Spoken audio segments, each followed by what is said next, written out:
Malam di Baghdad turun dengan sunyi yang tidak biasa.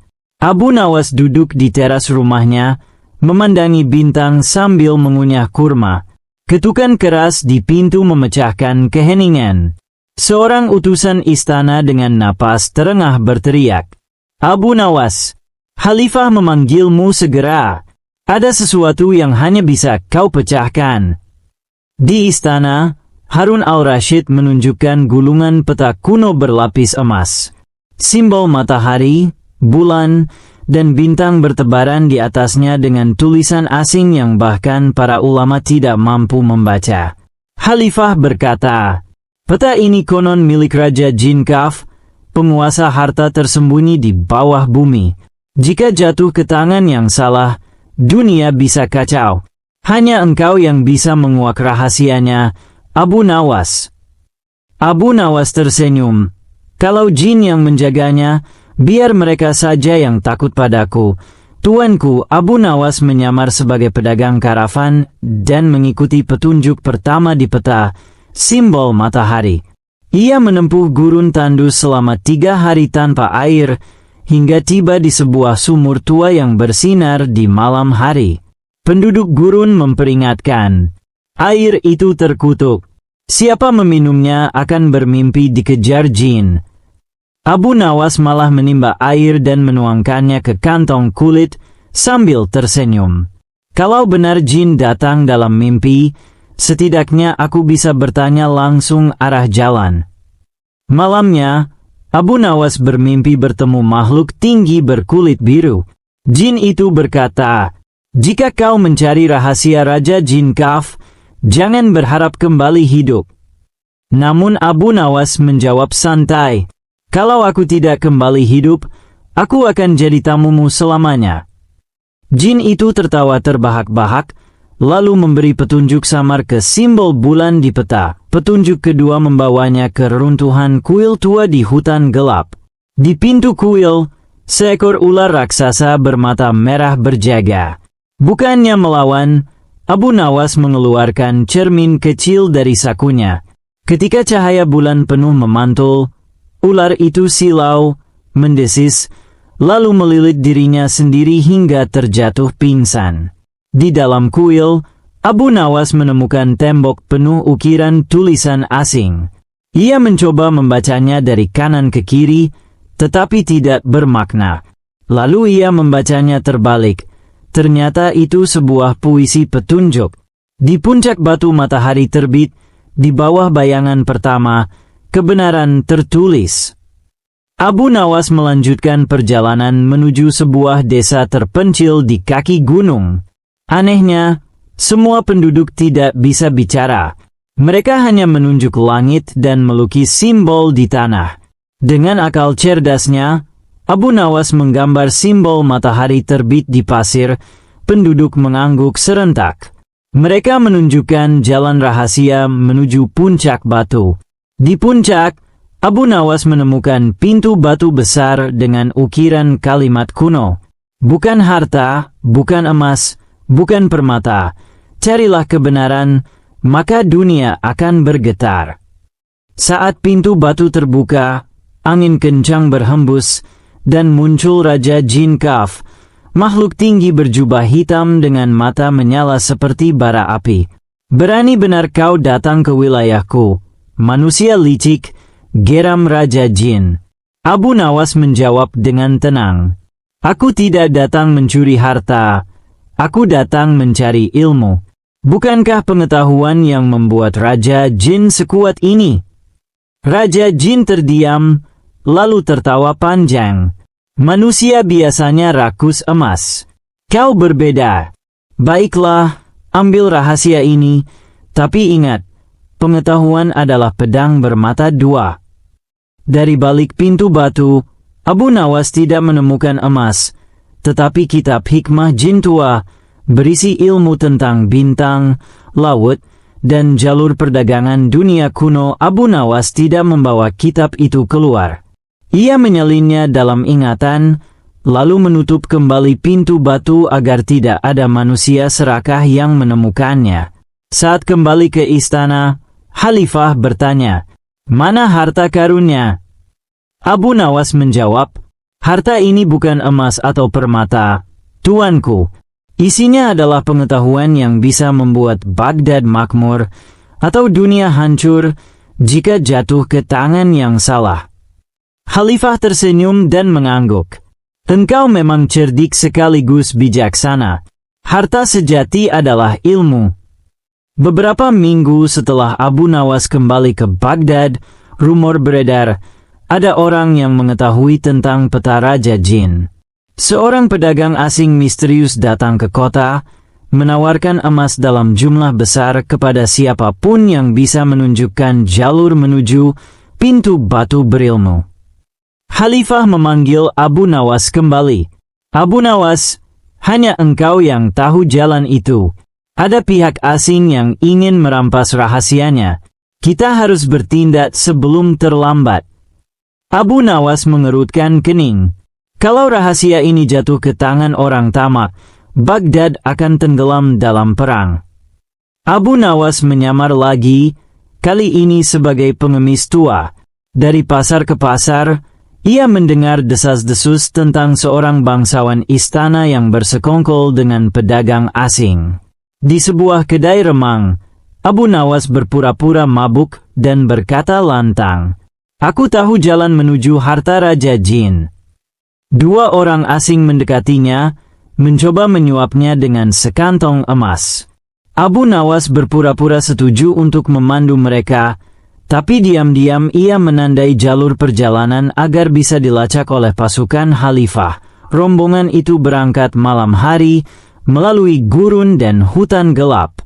Abu Nawas sengaja memutar jalur agar para pengejarnya lelah, sementara ia mengamati siapa pemimpin rombongan. Ternyata, orang itu adalah wazir muda istana yang iri kepada Abu Nawas. Di tengah perjalanan, rombongan diserang badai pasir. Abu Nawas pura-pura panik dan berkata, "Harta ini terkutuk. Raja Jin marah." Beberapa pengikut melarikan diri ketakutan. Saat mereka sampai di pintu batu, Raja Jin Kaf muncul kembali, kali ini lebih murka. "Kau lagi, manusia licik. Siapa mereka yang kau bawa?" Abu Nawas menjawab dengan tenang, "Mereka tamu yang ingin tahu betapa berbahayanya keserakahan." Sebelum wazir sempat bicara, angin kencang menyapu dan suara gemuruh menggetarkan tanah. Raja Jin menutup pintu batu dan berkata, "Ilmu ini hanya untuk mereka yang berhati bersih. Sekali lagi, kau membuktikan keberanianmu, Abu Nawas. Tapi ingat, pengkhianat di sekitarmu lebih berbahaya daripada jin." Raja Jin menghilang dan para pengkhianat pingsan ketakutan. Abu Nawas membawa mereka kembali ke Baghdad dalam keadaan terikat. Di istana, Khalifah menyingkap pengkhianatan wazir muda. Wazir itu diadili dan diasingkan. Khalifah berkata, "Abu Nawas, engkau menyelamatkan Baghdad dari kehancuran. Bagaimana aku bisa membalas jasamu?" Abu Nawas menjawab, "Tuanku, cukup gunakan ilmu ini untuk menolong rakyat, bukan untuk menambah emas di gudang istana. Jika Baghdad makmur, itulah balasan terbaik bagiku." Dengan rahasia peta Raja Jin tersimpan aman di kepalanya, Abu Nawas kembali hidup sederhana, tetapi namanya semakin melegenda. Baghdad menjadi kota makmur karena Khalifah menggunakan ilmu perdagangan dan astronomi dari rahasia peta, namun tak seorang pun selain Abu Nawas dan Khalifah tahu letak pintu batu itu. Di suatu malam yang diterangi bulan purnama, Abu Nawas dipanggil ke istana oleh Khalifah Harun al-Rashid. Sang Khalifah gelisah karena mendengar kabar tentang sebuah cermin gaib milik Raja Jin Timur yang konon dapat memperlihatkan rahasia masa depan siapapun yang menatapnya. "Abu Nawas," kata Khalifah, "dapatkah engkau mengambil cermin itu untukku? Aku ingin melihat masa depan kerajaanku." Abu Nawas tersenyum tenang meskipun hatinya berdebar. "Tuanku, jin bukanlah makhluk yang mudah diajak bicara, tapi bukan berarti mereka tak bisa diperdaya. Abu Nawas membawa sehelai kain sutra, sebilah tongkat kayu, dan seekor unta tua. Ia berjalan menuju gurun hitam, tempat pintu dunia jin konon berada. Malam itu angin berhembus dingin, bintang tampak redup, dan suara-suara aneh terdengar dari kejauhan. Di tengah padang pasir, Abu Nawas melihat sebuah kemah hitam tak bertiang, berdiri sendiri. Bau kemenyan tercium.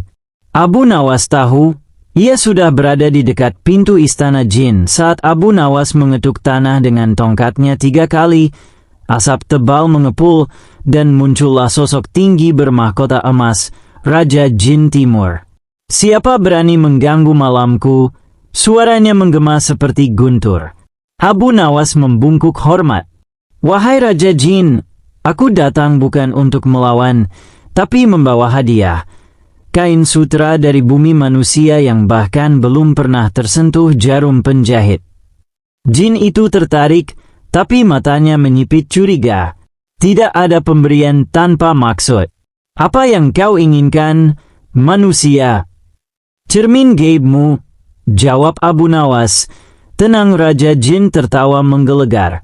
"Baiklah, jika kau bisa menjawab 3 teka-teki jin, cermin ini akan jadi milikmu. Jika gagal, rohmu akan jadi pelayanku selamanya." Apa yang berjalan tanpa kaki, berlari tanpa tubuh, dan berhenti tanpa mati? Abu Nawas berpikir sejenak, lalu tersenyum. "Angin, wahai Raja Jin." Ia berlari di padang pasir tanpa kaki, berhenti bila Tuhan menghendaki, namun tak pernah benar-benar mati. Apa yang semakin diambil semakin bertambah besar. Abu Nawas menjawab cepat, "Lubang, tuanku. Semakin kita gali, ia semakin membesar." Apa yang dapat memenjarakan jin, tetapi tak bisa disentuh manusia?